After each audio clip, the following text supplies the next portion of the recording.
Hello and welcome to a new show on Hardy's Books. We're calling this one The Books That Made Me. And the me today is a very special author that we're going to get to in a moment. But before we do, let me just give you a little rundown of what to expect.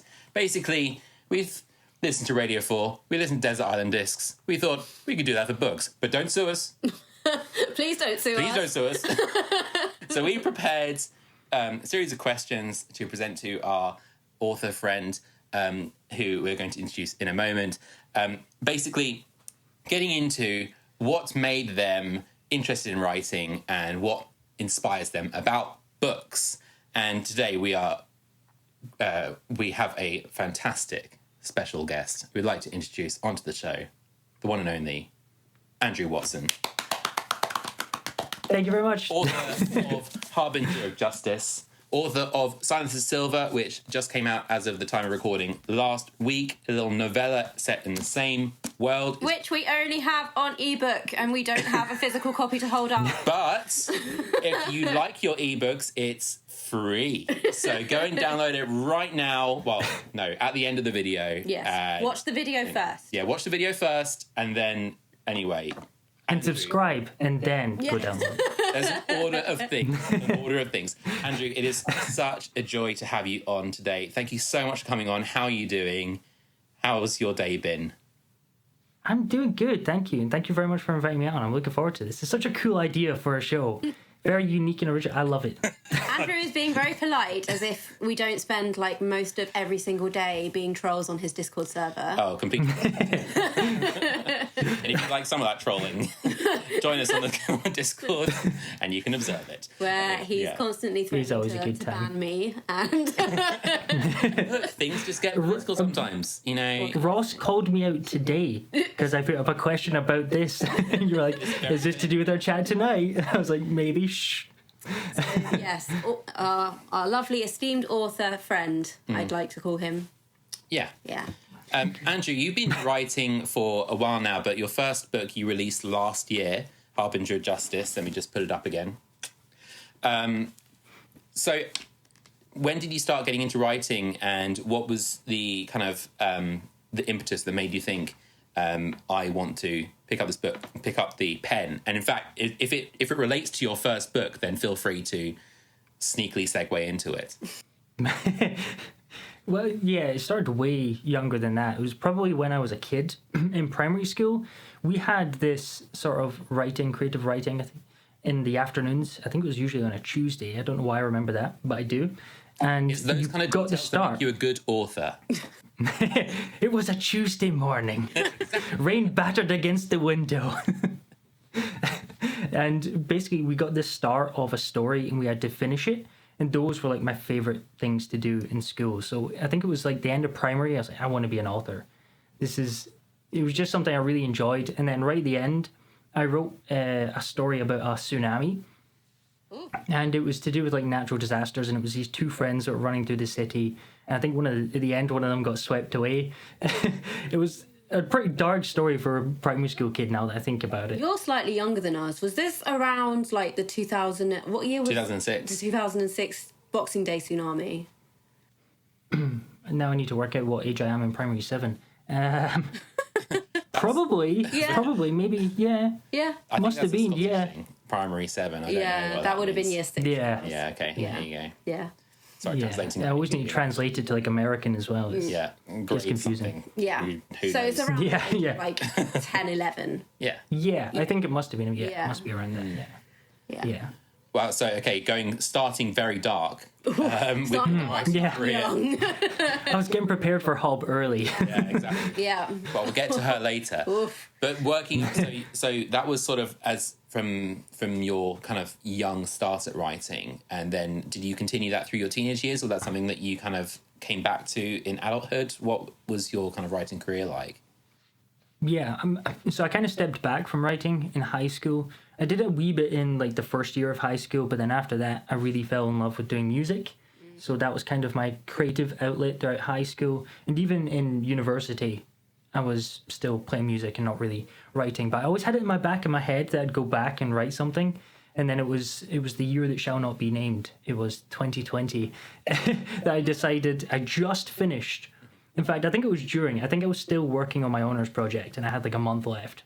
And I was like, I really want to write a book. And because we have so much time and we're in lockdown and stuff, this is the time to do it if I'm going to do it. So I actually wrote a sci-fi book in 2020 and 2021 and then scrapped the whole thing. I'll probably go back to it, but it needed work. And when I know lockdown than I did. Laura played her farm game. Yeah. I played a lot Animal of Crossing? Animal Crossing. Yes, I did that too. Yeah, it was between Animal Crossing sessions. I did some words then and there, you know.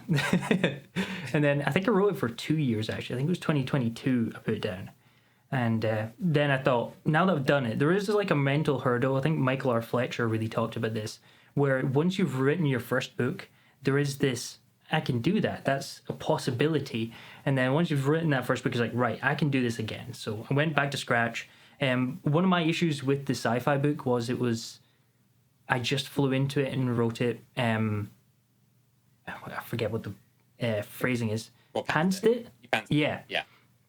Instead of outlining anything. So when I went back and did Shadowbinders, I thought I need to do some outlining because I kept on writing myself into corners. And I really wanted to be one of those like discovery writers that just sat down and flew through the keyboard like Stephen King. Story of my life, my friend. I can't do it. I just can't do it. So yeah. The mental load of reaching a dead end and you're like, oh, I have no idea what to do now. Yeah, exactly. Yeah. Some solution that is probably not very good because you've you're forced into it. Do you find that your characters ever just end up doing things that you did not plan for them to do? Yes, 100%. Sometimes, yeah, when you get into a head, it's like this character's different than what I originally conceived them as. I'm like, and then what? Where are you going? yeah. It's like herding stray cats. Yeah, exactly. Anyway, so on that, we'll segue neatly into a book that inspires you to write, please, Mr. Andrew Watson. First book of your 8 books. Mistborn, yes. So this goes back to kind of the story where it was in 2020, and I hadn't read much adult fantasy. I read a lot of Rick Riordan, and I wanted to get back into reading. So immediately I just defaulted back to what I knew, and I picked up a Rick Riordan book, and I enjoyed it, but it didn't blow my mind. It was quite young, and I think I was just ready for something new and a wee bit more adult. So found BookTube and Instagram, started looking for recommendations, and you can't go very far before you run into Mistborn. It's always the first one that comes up. It's like, you need to read Mistborn. It's like, okay, I'll read Mistborn. So I bought the trilogy, read that, and there is something about the Final Empire that just kind of opened my mind to what was possible, because I think there is sort of a very narrow view on what fantasy is unless you've read several books within the genre. As soon as you read several books, you can see how wide and all the possibilities are in fantasy. Yeah. And I don't think you get that from just hearing about it. You do need to read one of the books, and The Final Empire was just that book for me. 100%. I think that's it's a common story. It's usually, I think it's a lot of people's first exposure to a hard magic system, one that has rules. Yeah. And I think it's also a series that quite often it's what people pick up when they're getting back into fantasy. It's such an easy read. Yeah, you just... Yeah. We got a copy of it behind us somewhere. Yes, hold on. There we go. For the benefit of the camera, there you go. This is a show for Andrew, but this is our special. Oh, is it signed as well? I'm not jealous. No, not at all. Signed first edition. Ah, okay, I am jealous. But unfortunately, it's That's awesome. dedicated to Thomas. Okay. So. I actually bought this. Well. It wasn't labelled as signed. It just it showed up and it was signed. It was a brilliant day.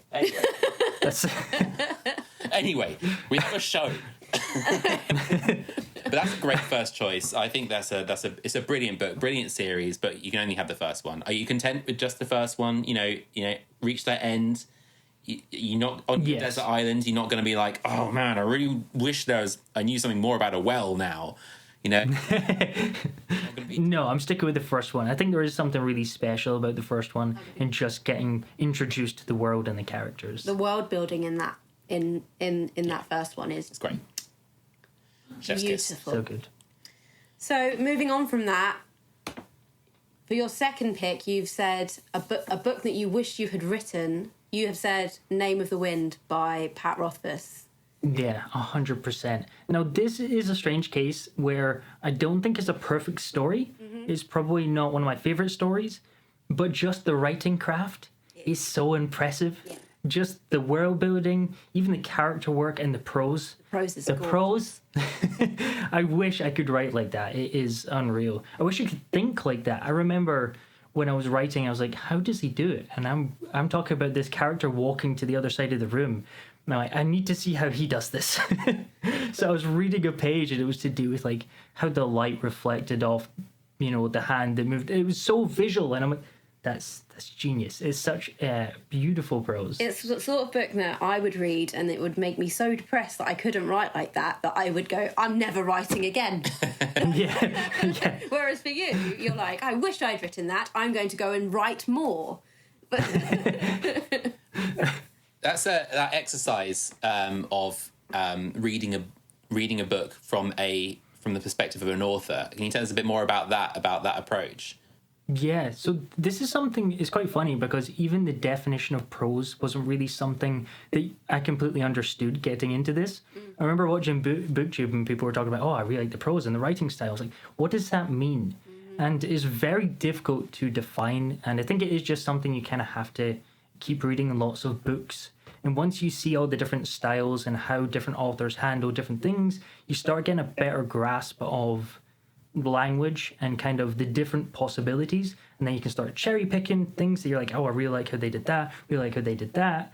I remember reading Chris Wooding, his Dark Water Legacy books, which I think we are going to get to later, but I do want to say his prose as well was fantastic, because I do like beautiful prose, but I don't like when it's overly metaphorical. I remember reading Nevernight by J. Kristoff, and it was a lot.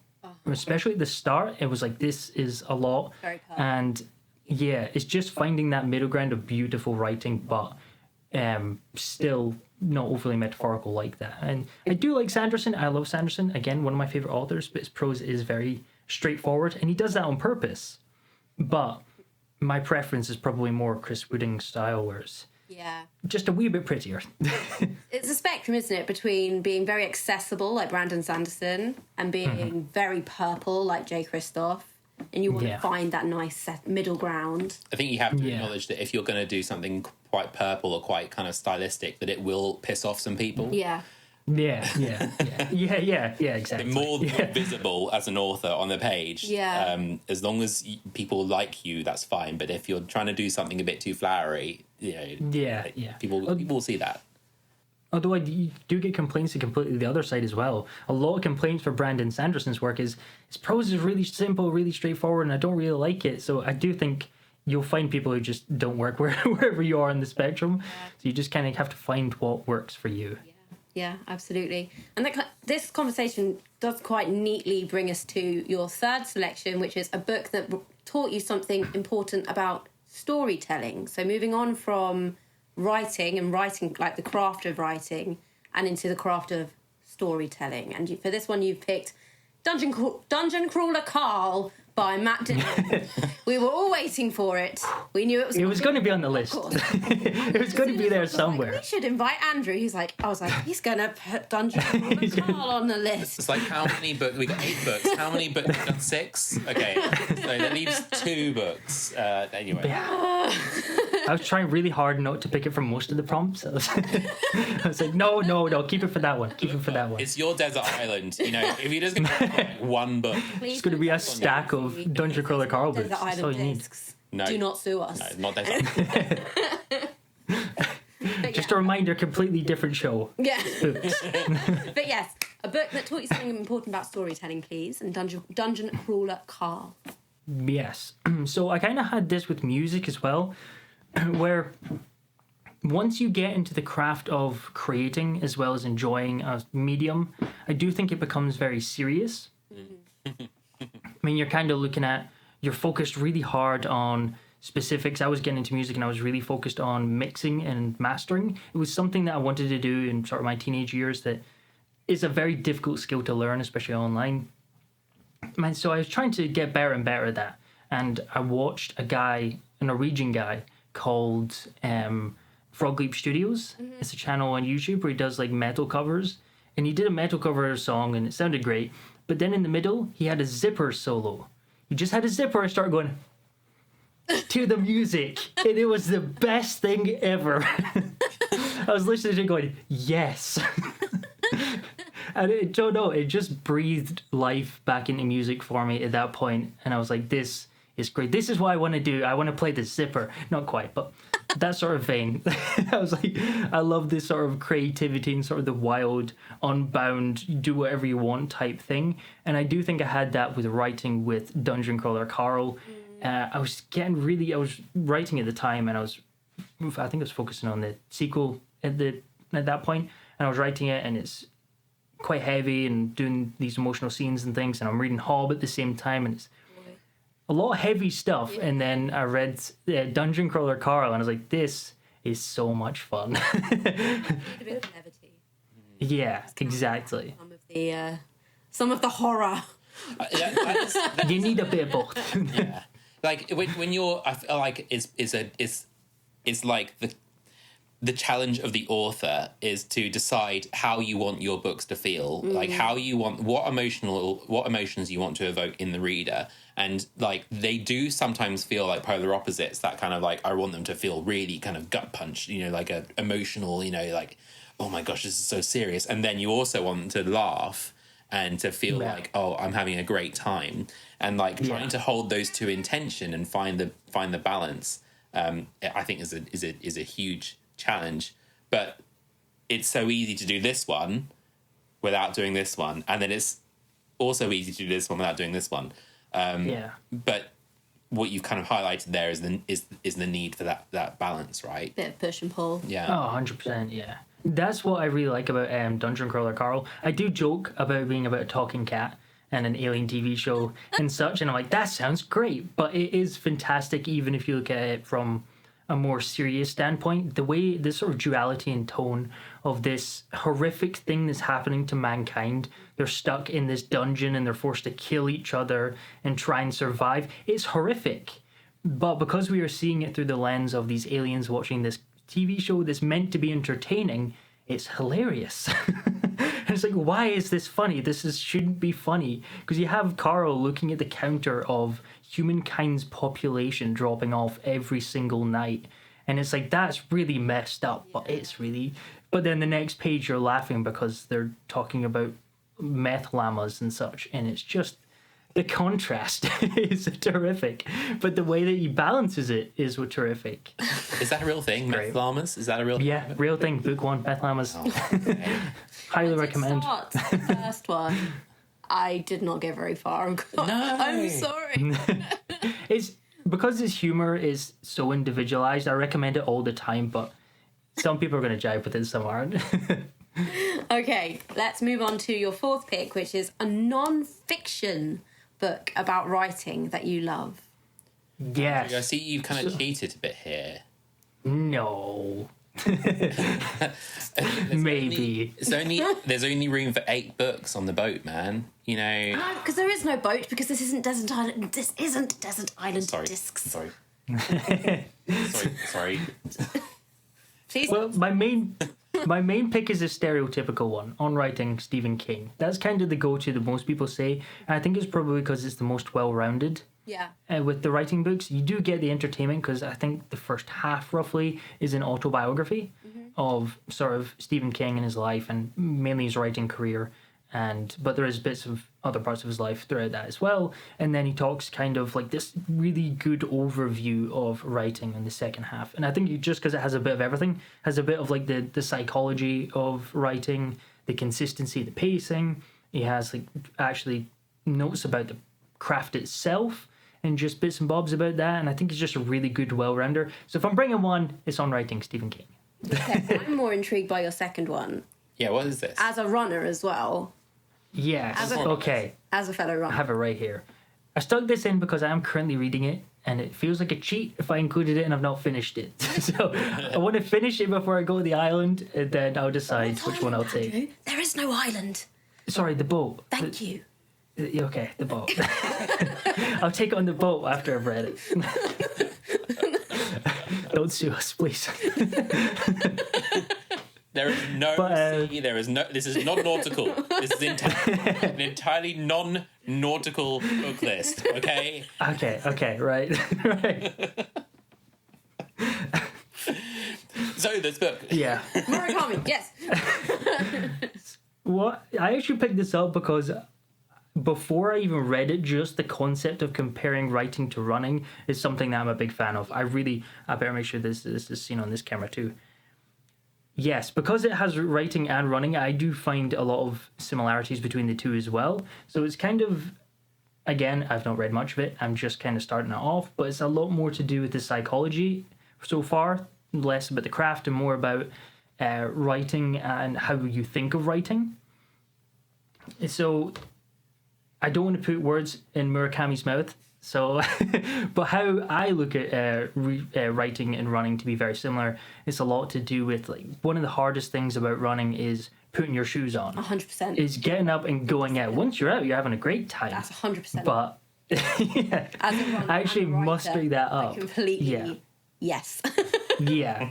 And it's just, but other times you're really excited about running, and it's a sunny day, you go out running, you have a great time, but often it's a struggle and you don't really want to go, but then as soon as you're out, you're having a great time. I'd much rather sit on the couch and be happy and warm than go out in the rain and run about. It doesn't sound fun, which is very similar to writing because it is a ton of fun, but it's still work in a lot of ways. It's effort, it takes brain power, you can get stuck and it can be frustrating, and it's just that thought of getting into it is sometimes really difficult. So with running, it's finding ways of minimizing, getting the shoes on and getting out the door, and it's very similar to writing as well for me. I do think minimizing the obstacles in your way to get down to actually writing is huge, and just consistency.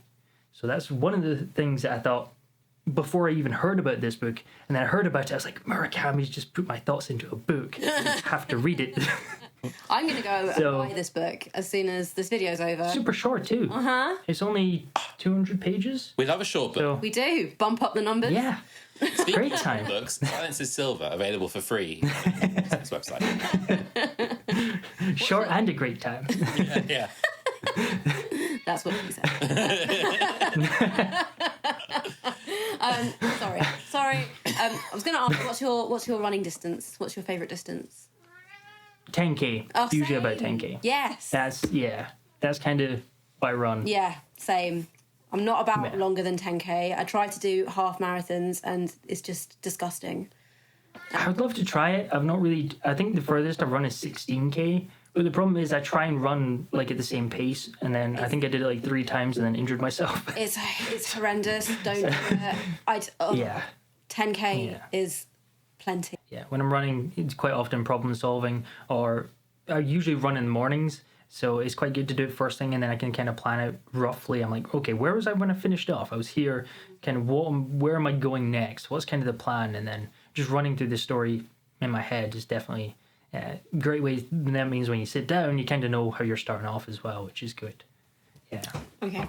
Well, there is no easy way to segue into this one, so I'm just going to go ahead and say your 5th book is a book that gives you the feels, capital T, capital F, and you have picked, in all capitals, Hob. Yeah. I think that says it all. I think so Do you too. need anything else? No further Full stop, next questions. point. Yeah. She's a monster.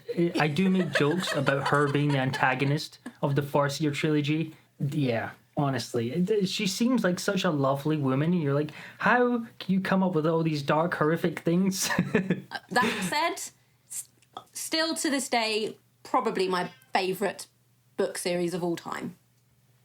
Yeah. Is I went in fantastic. with the hype because I just read it recently, and obviously Hob is one of those names, and you hear about how horrific she is to her characters, and I'm like, can't be that bad. Honestly, really? Oh, how wrong I was.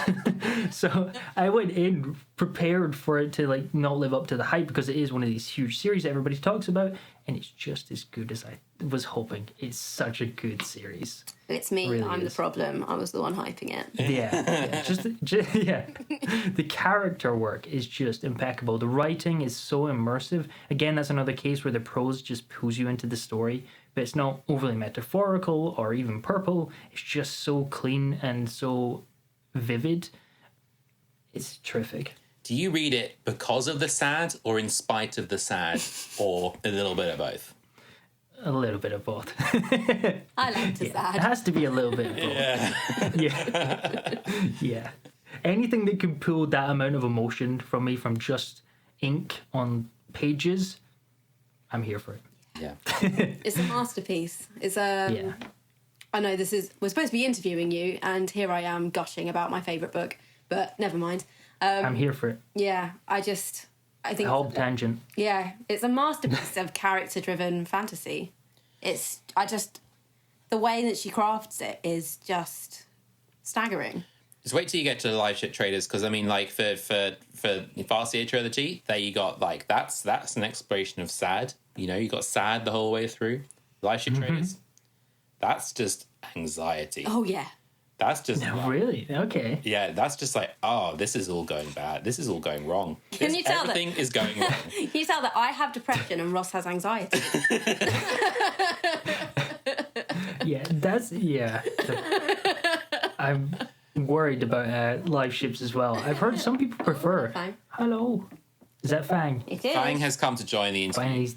Fang, would you like Hello, to ask Fang. question number 6 for no, he's not. He's decided not to speak today. Andrew, book number 6. Moving on from Hob, we have a book, probably a book you need to read following some Hob, which is a book that will pick you up when you're feeling down. Would you like to tell us about your number 6 choice? Pick you up? Yes. Murderball. Yeah. Murderball is such a good pick-me-up book. And because they're novellas, they're fantastic for reading between the heavier books, especially the long, chunky fantasy books. But there's just something so relaxing about getting into Murderball's head. Murderball is a droid and doesn't really know how to deal with people and goes on these kind of little mystery adventures. And it's just such a good time. I've not read one in a while, but I do really need to go back and read the last 2 because they are just become comfort reads for me. Just chilling. And the humor as well is fantastic, especially in the later books. I remember people saying it was really funny, and I read the first one, and it's not really that funny. But they do get funnier as it goes on. Specifically the full novel Network Effect. That was really funny. I really liked the humor in that, but it also had some really heavy moments, especially at the end and the way that it structured the book with these sort of intermissions. That's it.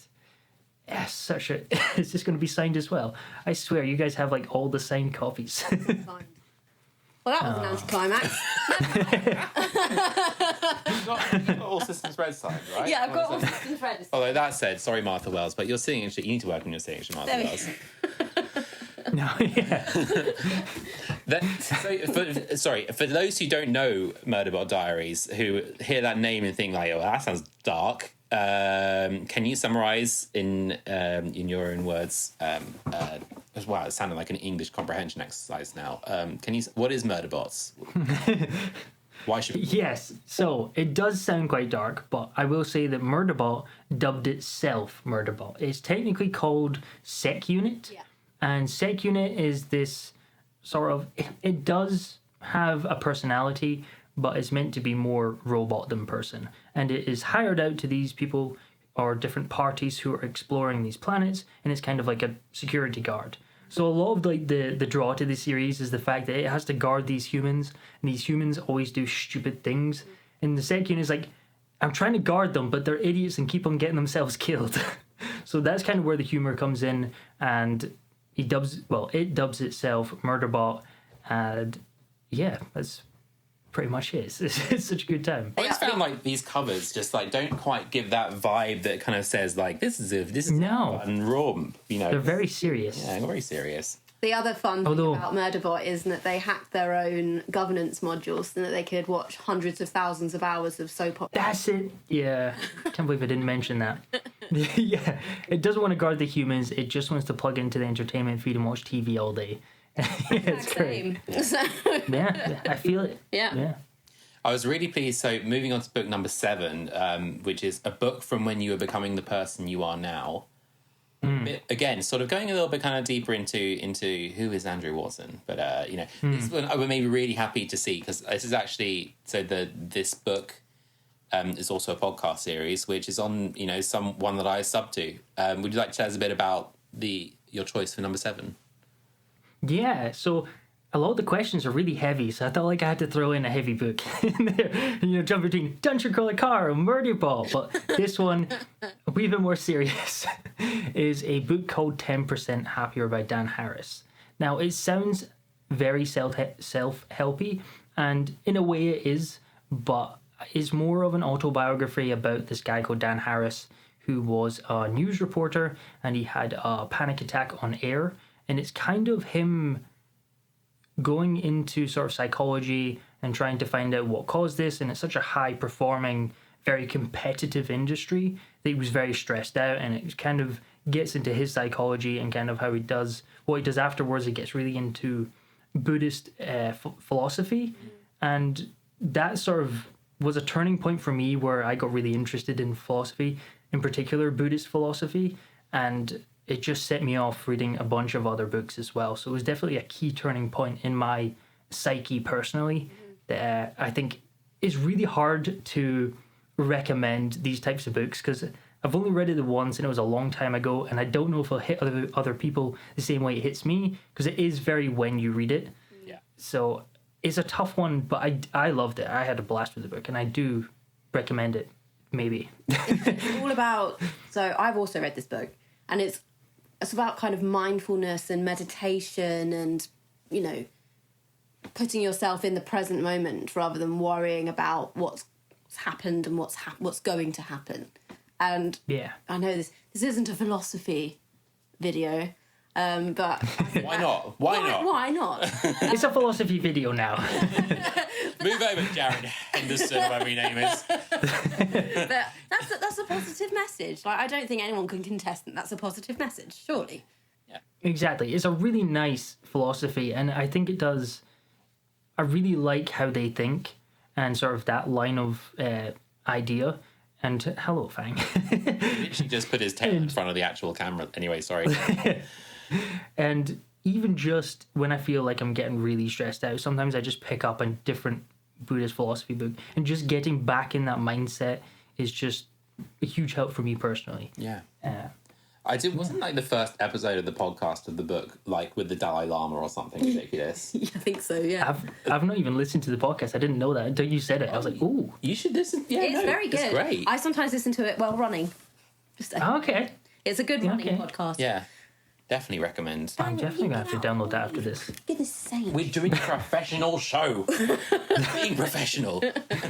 You need to interview Fang next. I think that's what he wants. The books that made him. Fish! Fish. Going back to writing in high school, I actually had it was those piece where you had to write it from the perspective of a character, and I picked Gollum, and the reason I picked Gollum was so I could say the word fishes just throughout the entire thing to bulk up the word count. I was always an underwriter, so I just like finished a thought and then I went fishes, full stop. Next thought, just to bulk up the word count. I think half of them were fishes, and I actually got a pretty good grade. I was like, yes. Is it somewhere on the internet? Can we find this? Is this? Sadly not. probably quite good that it's not actually. Find this. Hopefully, she probably deleted it after she read it. She went, no. That's enough of that. Okay, so final book on your list, a book that you recommend to everyone, and this is one that you have already mentioned, which is The Ember Blade by Chris Wooding. Would you like to tell us about it? Yes. So The Ember Blade by Chris Wooding, the reason I picked this is because it's the one that I recommend that most people come back to say they love it. I have tons of books, but sometimes I can have an eclectic taste. I was talking to someone today about being stuck deciding between Dungeon Crawler Carl or Hob being my favourite book of the year. It's like, those are two opposite ends of the spectrum. So the fact that they're right up here in my favourites, it's a bit weird. But Ember Blade seems to be the book that most people really enjoy, that I absolutely love as well. It's very classic fantasy, beautifully written. It's got lots of found family. It's got a quest trope. It's got magic item trope. But it does it in such a unique way. It's very similar to Lord of the Rings, and a lot of people call it a modernized Lord of the Rings, but it definitely has enough of its own in it, especially when it moves into that in the sequel, that is well worth checking out. And there's a character called Grub, and he's a side character, and Grub is the best. He's so funny. He's kind of a bully character, but when you get in his perspective, he's great. Okay. He's such a great character. I hadn't even heard of it until about half an hour ago. So I'm going to go and look it up. You need it. It's so good. You'll recognise You need the to cover. read it. Yeah. I've read one Chris Wooding book. It was really good. It was The Haunting of Eliza Bell Cray. Oh, yeah, okay. I have heard of him. It's not the same series, but I really enjoyed that book. He's clearly, a writer at the peak of his game. He knows what he's doing. He knows what he's about. So I'm definitely keen to take this one out this year. Based on that recommendation, I mean, thank you, Andrew, recommending it to us. We are, and to all the people, all the 50 people who are watching this video. Cool. Okay, so you've completed your list, and you're now allowed to pick an album that you are taking with you on this trip and a luxury item. Well, have we decided where he's going yet? No, because this isn't Desert Island Discs. Going to a writing retreat in the mountains. Going to, yes. Ah, okay. There you go. Yeah. I think log cabin. Think Oregon pines. Yes. Think grizzly bear kind of pouring at the window every now and then. Yes. Can I change my answers? I feel like I need more wilderness training for this. How to Need some more non-fiction in here. All right, so you got your iPod. Wow, what year is this? You got My MP3 player. It's enough signal for Spotify. You downloaded an album, whatever. You click play. What is the album that you're clicking play on?